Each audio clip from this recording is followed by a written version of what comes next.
finding emergent sites and reaching at these locations by the staff.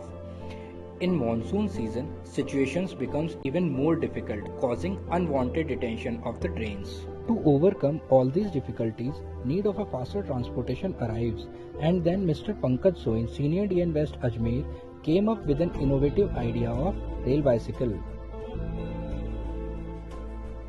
For manufacturing of this rail bicycle, we used old wheels released from the unserviceable rail cars, an old cycle and two lightweight iron pipes. One wheel was connected to the front part of the cycle and another one was used for balancing purpose.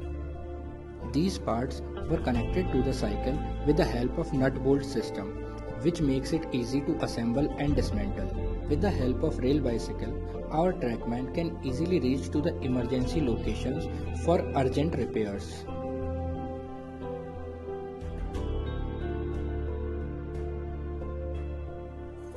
In monsoon seasons, just after a heavy rain, bridge approach locations and vulnerable locations can easily be inspected by the staff in a short time span ahead of any passenger train.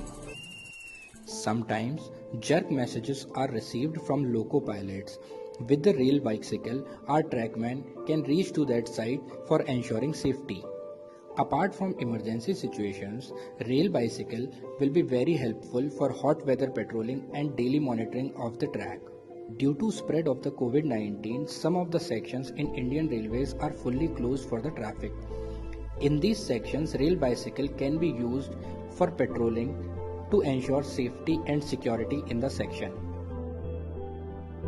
This is a lightweight structure which can easily be lifted by one person only. The total weight of this assembly is only 20 kgs. It can easily be assembled and dismantled by one person. Average speed of this bicycle is 10 kmph and it can reach up to 15 kmph. It can carry two persons maintaining the same speed. This rail bicycle can easily be manufactured in a PWI's workshop at very economical rates.